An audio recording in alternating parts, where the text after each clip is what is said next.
Are you aware of how much the people that you spend the most time with affect who you are? Is that something that you've ever even considered or cared much about? Well, you definitely should, and we're going to talk about that today. I'm going to give you 3 questions you got to ask yourself when you're considering the people that you spend the most time with, and some really simple tools that you can use just in case you need to develop some healthy space. But first, if we haven't met yet, I'm Nicolette Moore, and I produce videos daily so that you can tap into your potential. Is that phrase overused? So you can have confidence and optimism about what's in store for you. Each day we do some breath work, gratitude exercises, different things to just rewire your mind so that you are primed and ready to take on your day and your life. So if that's something that sounds interesting to you, to just, feel awesome, epic, amazing, adventurous, curious, happy, badassly. That's not a word.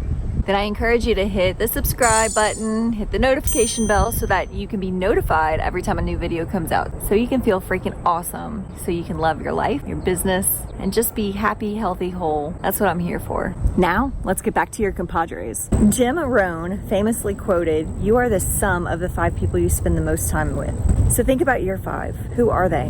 What are they like? Why do you choose to spend time with them? And do you think that you're like them or not? What's so interesting here is that what Jim Rohn is talking about decades ago is that scientists are now discovering that we do indeed take on the likeness of the people that we're around, just neurologically. Neuroscientists are seeing that even in a conversation with somebody spanning 20 minutes, our brains are literally rewiring themselves. So if you wonder why wealthy people hang out with wealthy people, they're like literally wiring themselves to be like each other. And if one person's successful, the other person is like guaranteed to be successful because they're like the same person. Not exactly, but you know what I'm saying. Same thing with stuck people.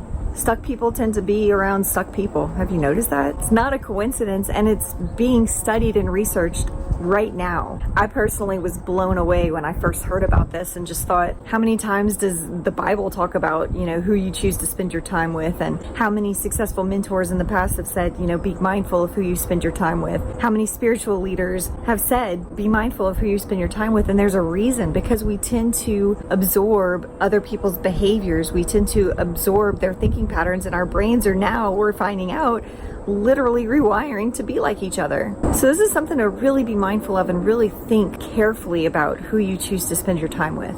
I mean, how much do the people around you influence your life? Consider your life, where you are right now, and then consider those that you spend the most time with. Are their lives a picture of the kind of life that you want to live? Or are you feeling stuck and you see that the people that you spend time with, they're also stuck? I mean, this is really telling, and it's something that's worth looking at, worth dissecting, and worth digesting.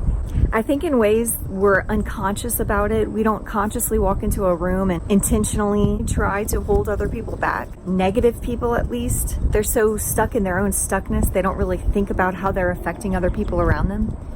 On one hand. But on another, the phrase misery loves company. And it's very hard for somebody who's negative, who's filled with lack thinking, lack speaking, lack being.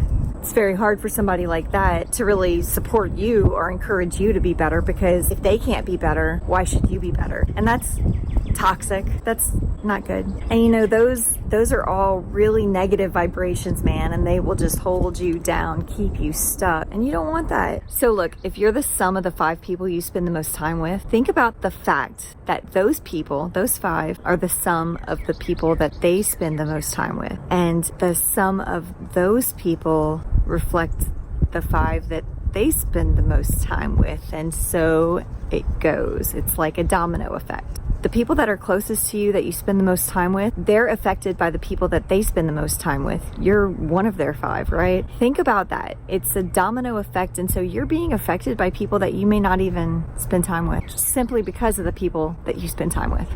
It's kind of a crazy thought, but something worth reflecting on for sure. So I've got 3 questions that you should ask yourself whenever you consider the people that you spend the most time with, so you can really be aware of what kind of influence they may be having on your life. Question 1, does this person reflect the kind of person I want to be? Do they? Does the person that you spend the most time with have the kind of life that you see for yourself? Have the kind of family relationships? Have the kind of material items? Have the kind of freedom? What do you see in that person's life? And is that a reflection of the kind of life that you want to live? And I'd even take it so far as to compare it to your life and see where the comparisons lie. Does your life reflect that person's life? Question 2, does this person leave me inspired and motivated to make my life better? I want to know that I can achieve great things. And whenever I'm with people that support that and encourage those kind of behaviors and thoughts and actions, that's who I want to spend time with, not somebody who's going to roll their eyes at me because I have big dreams. And question number 3, does this person support me on my journey to being the best person I can be? Do the people you spend the most time with support you, encourage you, root you on? Are they happy for you for wanting to improve your life? Or like my eye roller, do they roll their eyes at you? I know you want a happy, whole, abundant life. Otherwise you would not be here. So for that, I congratulate you. I stand by you. I support you. And I encourage you to keep going. Just please consider these questions as you think about the people that you spend the most time with. It's so important. It's so important to surround yourself with loving, happy, grateful people who will support you and encourage you to be the best version of yourself, to do that business that you want to do, to lose that weight that you want to lose, to get out more, to study more, to learn more instead of sitting in front of the TV. The different things that are going to grow you as a human being instead of hold you back or hold you stagnant. People that support that in you are going to encourage you and help lift you up to be the best version of yourself. And it's only for your benefit. But look, if the people that you spend the most time with are supportive of you, stay close to them, stick to them, stay with them, build them up the way they build you up. But if you've got people in your life that are negative Nancy's, they gossip a lot, they've got condemning language, they're super judgmental either to you or to other people. You know, they say if somebody gossips to you about other people, then they're gossiping about you to other people. And do you really want that kind of person in your life? Do you really want to be that kind of person? So really reflect on this and think, you know, if these people are negative, if they roll their eyes at you whenever you talk about your big dreams and your big goals and the things that you want to do in your life, then politely remove yourself from the relationship. Politely remove yourself from the relationship. That means don't be ugly back to them. Don't repay evil for evil. Don't be ugly to the uglies. Just do your best to spend less time with them. If it's family, I know that's difficult. Trust me, I've got a lot of family that I love dearly. They don't exhibit the kind of character that I desire. And so for that, I don't actively pursue spending time with them. And it is heartbreaking, but all you can do is just pray for them and pray that they'll see that their negativity is toxic and maybe they'll do some inner work themselves. That's not to say to never see them or never spend time with them. It's just spend less time. Spend more time in a supportive environment where people can build you up, and spend less time with those negative Nancy's, with the people that are judgmental and condemning instead of supportive and encouraging, accepting and uplifting. It is easier said than done, and I feel you and I get it. But trust me, with conscious effort and considering who you spend time with, you'll eventually find yourself in a place where most of your time spent is with encouraging, supportive people. And you'll still see those negative Nancy's every so often. It'll just be a lot less often. So they'll have a lot less effect on your neuroprogramming, and that's what you really want. Now let's get you ready for your day. Find some place to get comfy, and we're gonna prime your brain and have your brain wired for the success that awaits you. I gotta show you something that I just found. It's pretty awesome. We get this a lot. It's kind of bittersweet.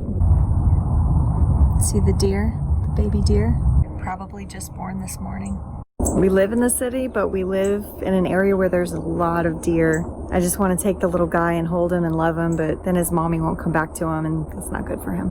All right, so I hope you found somewhere comfortable to sit. I'm going to be in my office space today because it's getting quite noisy outside and it's drizzling, so it's not really great to do some meditative work outside right now. I've got a comfortable place to sit. I hope you found a comfortable place to sit. So we're going to start by taking some really deep breaths, and we're going to breathe in through our nose and breathe out through our mouths. And you're going to breathe through your belly. You really want to take in your breath, and I want you to close your eyes while you're doing this so you can really be with the breath. If at all possible, don't worry about what's going on around you. Just worry about your breath, breathing in, breathing out, relaxing and being present in the moment.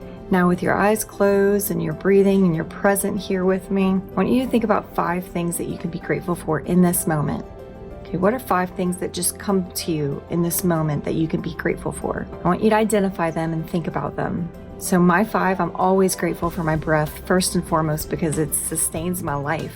I'm really grateful for my hubby. He's awesome. He's supportive. He's one of those people that helps me to be the best person that I can be and is supporting me along the way. I'm really grateful for the internet, the ability to not only connect with people like you and be able to facilitate something like this, but also to be able to learn just anything that I want to know. It's pretty awesome. So I'm pretty grateful for the internet. I'm grateful for other inspiring entrepreneurs that I've met along my path, along my journey, people that have inspired me to be better, to live better, to think bigger. And then I'm grateful for the ability to be able to raise my children to be world changers, to be different, to think differently. Now, you've thought about your 5, your eyes are still closed, you're still breathing, you're thinking about the 5 things that you're grateful for. So I want you to take your left hand and I want you to place it over your heart. And I want you to really feel the feeling of gratefulness. Really let your heart swell up with this gratitude, with this joy, with this happiness that you have for these things that you've called to mind. And now as you're feeling awesome and your heart is full and you're happy and you're feeling pretty damn amazing, I want you to envision the rest of your day. What's ahead of you when we leave each other here? What's ahead of you that you have to do? I want you to just envision it going smoothly and beautifully, easy and perfect. And as you think about this beautiful day that's ahead of you, I want you to think about the goals that you have set for yourself, whether they're spoken or unspoken. You've got a goal that you have in your mind that you would like to accomplish with your life. And I'd just like to ask you to think about what's one thing that you can do today to take a step in that direction. What's one thing that you can identify that you can do today to move toward that goal? I encourage you to identify it and commit to yourself that you're going to do that one thing today. Because remember, success is a series of small, dedicated, committed actions that you take every day. And as long as you stay consistent and work on those goals, you'll meet the goal. So do it. I welcome you to go ahead and open up your eyes. Join me again. You should be feeling amazing and excited about the day that's ahead of you, what's in store. So I got 2 more things for you, okay? First of all, whatever those 5 are that you identified and your goal and your task for today, I'd love for you to put in the comments below. Place in the comments below, share with me what those are. I'd love to know. I'd love to stand with you and cheer you on, support you, give you some supportive hoorahs and go get 'em, sucker, as you work and progress towards that goal. So comments below, let me root you on. And then number 2, in the description below, there's like a little drop down carrot. Click that carrot. You'll see in the description below that there's a mirror work exercise. If you haven't downloaded it already, I encourage you to do so. Check it out. The mirror work is really there to help you become your greatest asset. And you'll see why once you download and get into it. I know if you let it, it will truly transform your life. I hope you've enjoyed this exercise with me today, and I really hope I've got you thinking about the people that you're spending time with, because it really does matter and it really does affect your life. So if you're living for a big life, you want to achieve big things, and you want to have a meaningful, purpose-driven life that is abundant and just beautiful, really consider the people that you spend the most time with, and are they helping to get you to where you want to go? So I'm going to enjoy a cup of coffee now. I hope that you go and enjoy the rest of your day. Have a beautiful day, and look out, make sure you subscribe and hit that notification bell so that you can know when the next video is getting posted, so you can join me. I'm happy to stand with you, support you along your journey to the successful person that you want to be. Until we meet again, I ain't got nothing but love for you.